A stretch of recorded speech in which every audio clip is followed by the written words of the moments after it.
city of Jerusalem, where we're seeing it from the east on the Mount of Olives. Mount of Olives is a border of the city to the east. To the east of the Mount of Olives is the Judean desert, and that's why Jerusalem has never expanded beyond the Mount of Olives. Also, burial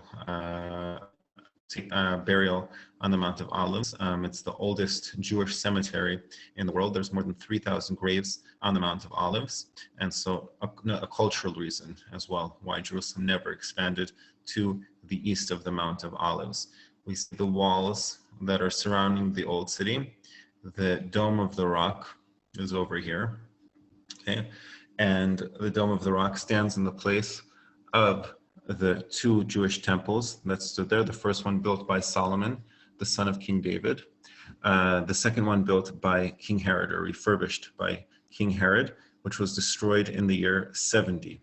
Okay, over here we have the Lutheran Church of the Redeemer in the Christian quarter. Okay, sort of over here you can see a dome inside between the trees, the Church of the Holy Sepulchre, and a Catholic church. This is all inside of the Christian quarter. Okay, right over here we have the gate, one of the 8 gates of the old city of Jerusalem. This is the Gate of Mercy, or the Golden Gate. Both in Jewish and Christian traditions, the Messiah is foretold that he will walk through this gate. In Christianity, it's believed that Jesus walked through the gate 2,000 years ago. It was a previous gate. The wall that we see today was not the same wall that was there during the time of Jesus. So in our tour, we're going to cover 4 quarters. It's going to take us, I think, less than 2 hours. And we'll talk about the sites that are significant to Judaism, Christianity, and Islam. Okay, after that, we find ourselves in the Jaffa Gate, another one of the gates, the 8 gates. The Jaffa Gate faces the city of Jaffa, which is ancient Tel Aviv. So in Jerusalem, we have the old city and the new city of Jerusalem. And in Jaffa, there's Tel Aviv, Jaffa. Tel Aviv, the new city, Jaffa, the old city. Jaffa is one of the oldest port cities in the world. And King David, 3,000 years ago, conquers the city of Jerusalem and declares it his capital. Unlike most capital cities around the world, Jerusalem isn't located on a large body of water. And so whenever Jerusalem is needed from the outside world, it has always come from Jaffa. Jaffa and Jerusalem have always had an intertwined relationship. Okay, the walls of the old city of Jerusalem, the ones that we would see today, were built during the time of the Ottoman Turks. Here we have the engineer of the walls. His name, or I'm sorry, the Sultan who commissioned the building of the walls. His name is Suleiman the Magnificent. Suleiman lived in the 16th century, or just very, very briefly after the time that the Ottoman Empire has conquered the city, and he orders the walls of Jerusalem to be built. The reason for doing so was that he was afraid that the Crusaders, we'll talk about a little bit later, would come back to conquer the city. Okay, so the Crusaders would have come from Europe, from Jaffa probably. And so the Jaffa Gate is very fortified. The walls in this area particularly are very fortified. For example, you can see here that there's inside of the gate, what you see is what seemingly looks like another wall. When you enter the Jaffa Gate, you have to make a 90-degree turn into the city, and this was meant to slow an army down. Also, if you're holding a sword or a rifle in your right hand, the inner wall would perturb you from using it, from swinging it around and fighting. But there's a big open gap right over here on the walls. And that happened at the end of the 19th century, 1898. Kaiser Wilhelm II, his wife Augusta Victoria, visit the city. The Ottomans wanted to make a very good impression on them, and so they blew open part of their own wall and allowed them to ride in on horse and carriage. So you can imagine people in Jerusalem weren't very thrilled with all due respect to the Kaiser, Jerusalem is the city of God. It's like he didn't show proper respect to God when he rides into the city on his horse and carriage. Unlike them, General Allenby walks into the city by foot. General Allenby, also known as the Lord of Armageddon, fought a great battle in Mount Megiddo, Har Megiddo, which becomes Armageddon when the New Testament was written in Greek. And he very graciously enters the city by foot through the Jaffa Gate after the Ottomans surrender the city to the British. If we continue in the, before really we continue, we should talk about the timeline of the land of Israel or of Jerusalem. If we start with ancient Israel, King David, King Solomon, 1000 BC, the building of the temple. But even before then, Jerusalem was a Jebusite city, before then a Canaanite city. The Assyrians besiege Jerusalem, but don't conquer it. The Babylonians, after the descent of the downfall of the Assyrian Empire, the Babylonians are next in line. The Babylonians destroy Jerusalem and destroy the temple of King Solomon in 586 BC, so a little bit more than 400 years after the Temple of Solomon was built. The Persians conquer the Babylonians, and they actually King Cyrus allows the Jews to return to Jerusalem, and at that time the second temple was constructed, 566 BC. The three empires that I just previously mentioned, the Assyrians, the Babylonians, the Persians, they're all located in around the same geographical area, the area which is called Mesopotamia, the land between the rivers, the Tigris and the Euphrates there, and Egypt, the Nile. These were sort of the centers of the birth of civilization, writing, agriculture, division of labor, all of the things, city walls, all the things that we think about as early civilization developed in those two regions in the Near East. The Persians are eventually replaced by the Greeks, the Hellenistic Empire, Alexander the Great. The war, the story of Hanukkah takes place during the Greek period, the Hellenistic period. In 167, the Maccabee revolt and the Hasmonean family takes control, a local Jewish kingdom, self-rule, from 167 to 63 BC.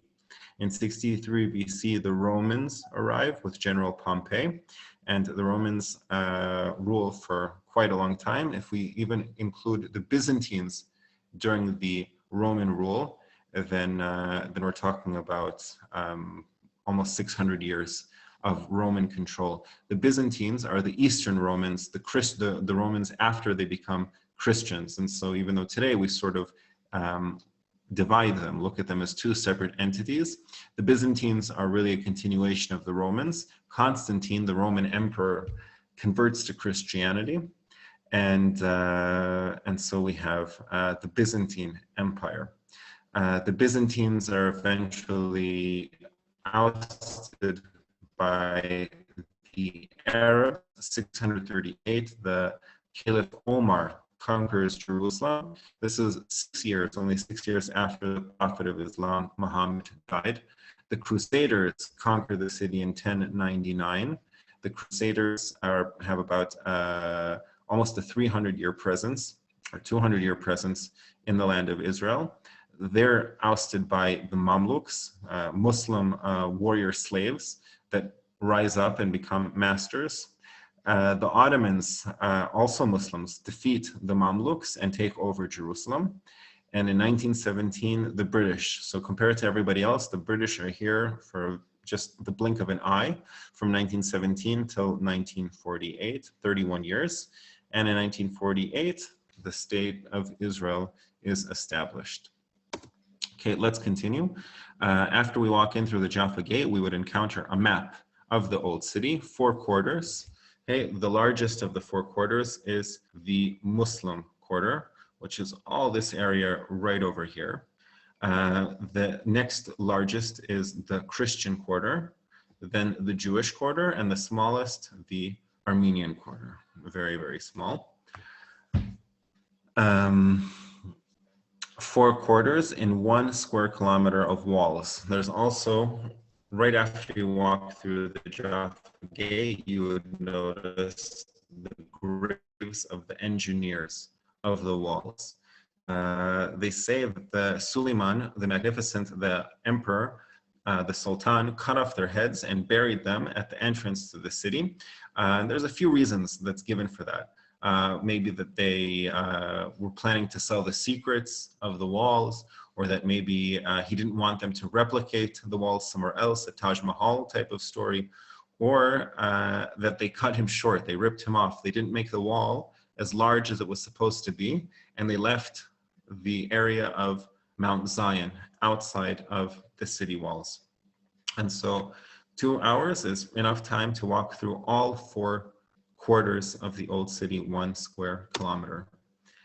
Okay, we would immediately encounter the Tower of David, and I have a question mark here with the Tower of David, because it would seem, legend has it that it was built by King David, but it was built about 1,000 years after the time of King David. So it's a myth. It was built during the time of Herod the Great. Herod the Great, who lived right before the time of Jesus, the murder of the innocent in Bethlehem was ordered by King Herod. Jesus and his family flee to Egypt, so there was some overlap between the two. King Herod dies, and he's succeeded by his son Agrippa.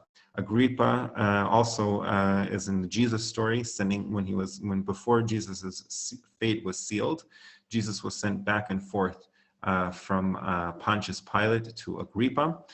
This was King Herod's palace, and this tower is a surviving tower of the palace. So Jesus almost certainly saw the tower that we see in the picture. The lower part was built by the Crusaders. The upper part is part of the Turkish walls. So in one side we see Muslims, Jews, Christians, everybody building on the same spot. Everybody built something in Jerusalem, and everybody thinks that Jerusalem belongs to them. Okay, the first quarter that we'll visit, the Armenian quarter, the smallest of the 4 quarters. And we have a question, why is there an Armenian quarter? Because I can understand a Jewish quarter, a Christian quarter, a Muslim quarter, but why an Armenian quarter? So the Armenians are Christians. Not only are they Christians, but they're the first Christians. The Armenians convert to Christianity in the 4th century, and they construct the church, or the cathedral of St. James. St. James, who's the brother of Jesus. Okay, what does it mean that Jesus has a brother? So this is something that the New Testament is ambiguous about. Whether he was a brother of Jesus from a previous marriage of Joseph or a spiritual brother, it's not quite clear. There's different thoughts in different Christian streams about what it is to be, what it means, the significance of being the brother of Jesus. Okay, moving on, we find ourselves in the Jewish quarter. The Jewish quarter is a bit bigger than the Armenian quarter, but there's a lot more to see. If we visited the Jewish quarter 20 years ago, we would find an arch. Today, that arch is part of a reconstructed synagogue, the Hurva synagogue, or the destroyed synagogue.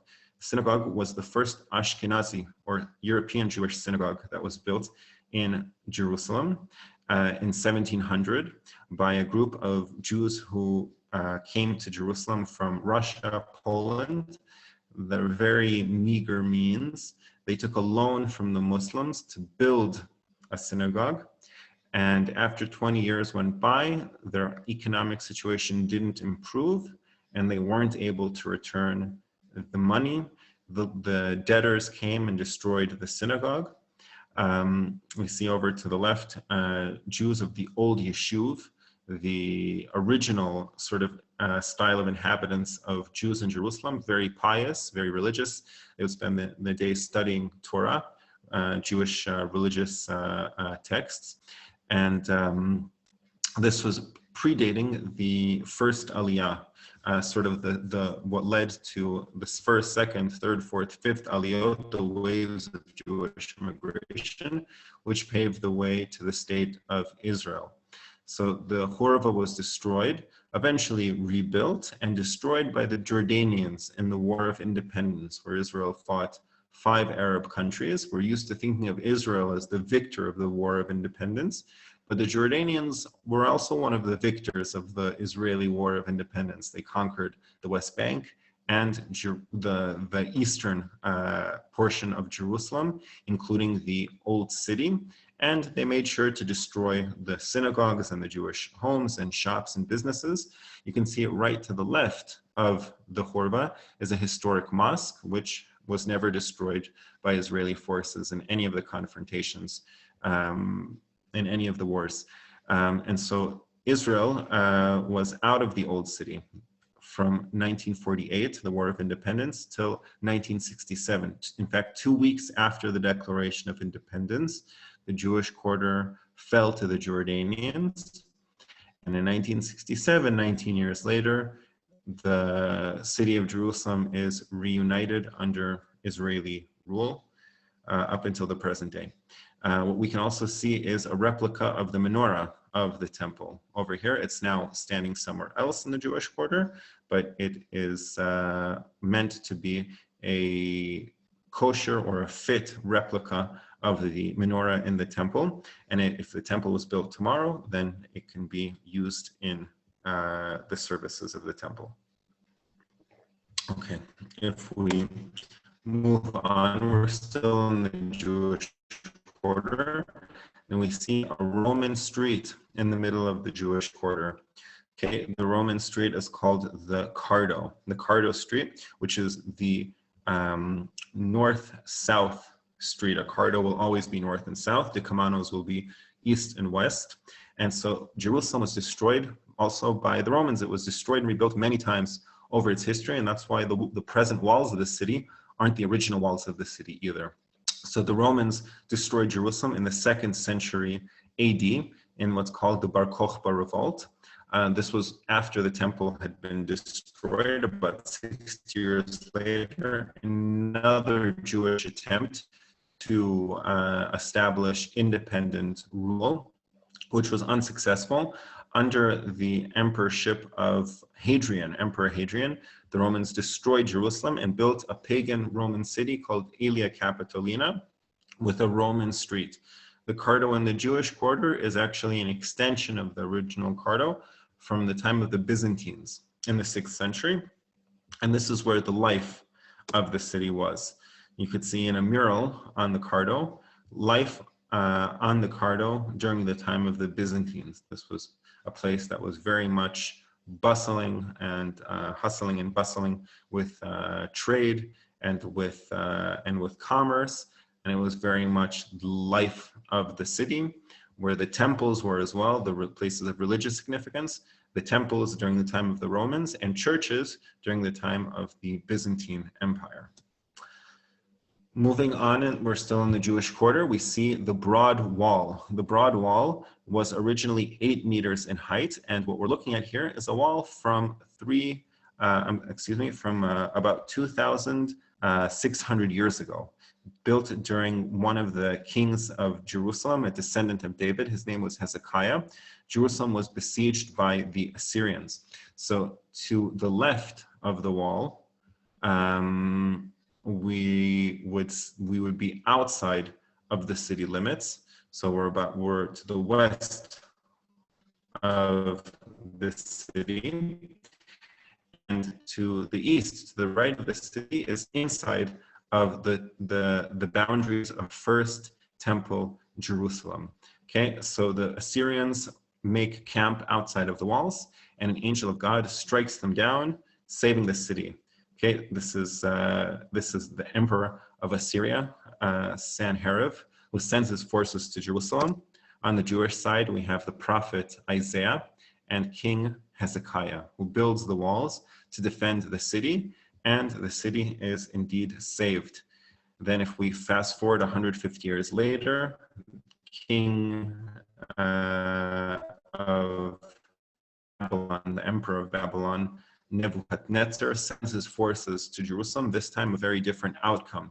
We can see Jeremiah the prophet being thrown into the pit at the behest of the king of Jerusalem, Zedekiah. And Jerusalem falls and it goes up in flames. The destruction of the temple takes place, of the first temple, the Temple of Solomon. Okay, after that, we would find ourselves at the Western Wall Plaza. Okay, we have on the Western Wall, which is a remnant of the complex of the Temple of King Herod, the second temple. On top of the Temple Mount, or the Harim al-Sharif, as it's known in Islam, we have the Al-Aqsa Mosque and the Dome of the Rock. The place of the temple was believed to be here. The Western Wall is not a wall of the temple itself, but of the courtyard of the temple, a retaining wall of the temple. And the Western Wall was closest to the Holy of Holies, which is why it has religious holy significance in Judaism. Okay, on top of the Temple Mount, the binding of Isaac. Abraham binds Isaac, and at the last moment, Abraham tested by God. His hand is stayed by an angel of God, and Abraham sacrifices instead a ram whose horns were caught in a thicket. And so this begins the tradition of sacrifice on top of the Temple Mount, where the temple was built. And here we have a picture of a drawing of Herod's temple. The temple, the main part of the temple is here. The inner courtyard is here. The outer courtyard is all around. The Holy of Holies is the back of the temple, the western side of the temple. And here is the Western Wall of today.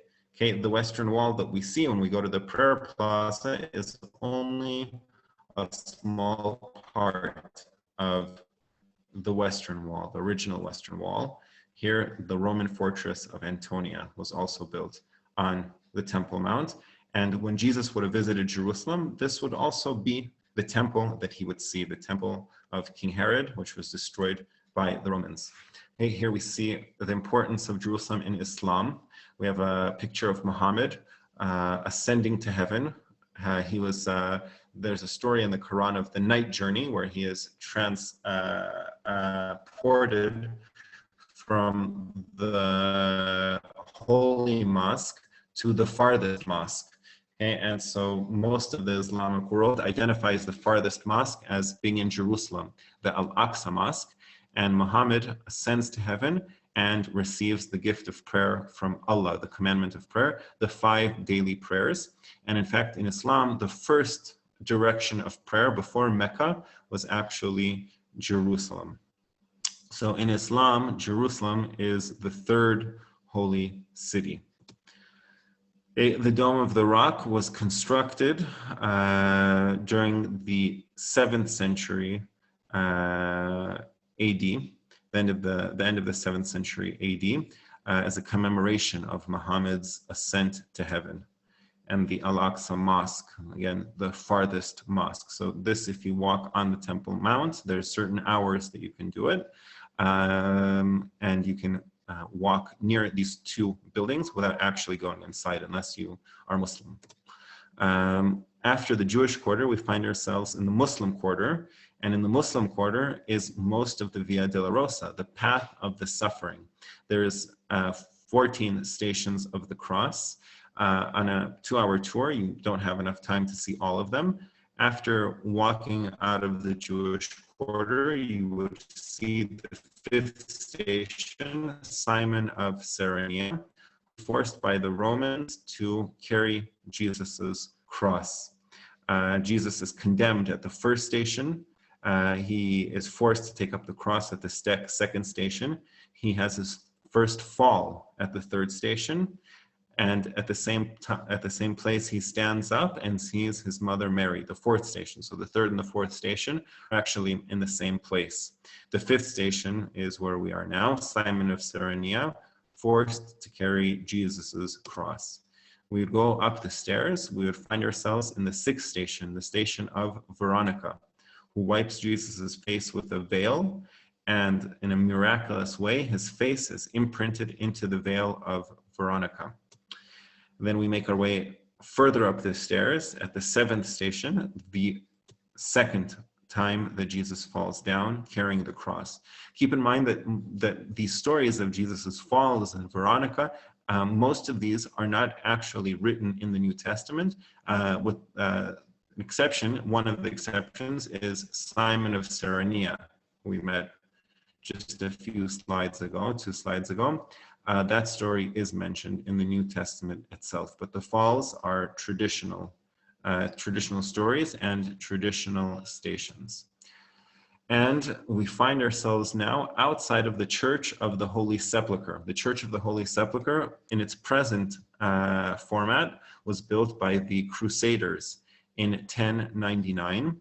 The original Church of the Holy Sepulchre was about 3 times bigger, built during the time of Emperor Constantine, his mother, who visits Jerusalem from Byzantium, from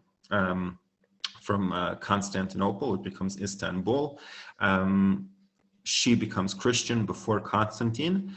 He sends her to the Holy Land to build important churches, and these are where the first churches are built, in Jerusalem and even in the world. So the original Church of the Holy Sepulchre was destroyed, rebuilt, destroyed, and rebuilt. So in its present format, this is the third, the one that we saw. If we go back to the previous slide, the present Church of the Holy Sepulchre is the third incarnation of the church. What you can see over here under the window is the ladder representing the status quo.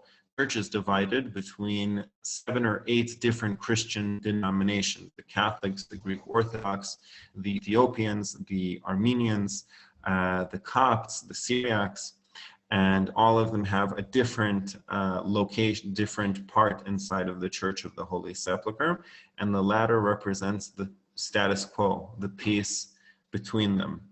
Okay, so moving inside of the church, the last stations of the cross, the Via Dolorosa, the path of suffering, are inside of the church. We can see the traditional place where it's believed that Jesus was crucified. And this part of the church has the trappings of a Greek Orthodox church as well as a Catholic church. We can see here a statue of Mary. This is very much a Catholic type of trapping, and this is very Greek Orthodox, the icons versus statues. So if we see statues, Catholic; if we see flat icons, Greek. Okay, so it's part Greek Orthodox, part Catholic, and it's one of the stations of the cross, the crucifixion. And you can see right underneath, sorry if we go back to the slide, if you look right underneath here, the glass over here, you can see the original bedrock, what's called the Golgotha, or the Calvary, the rock where Jesus and the 2 thieves were crucified.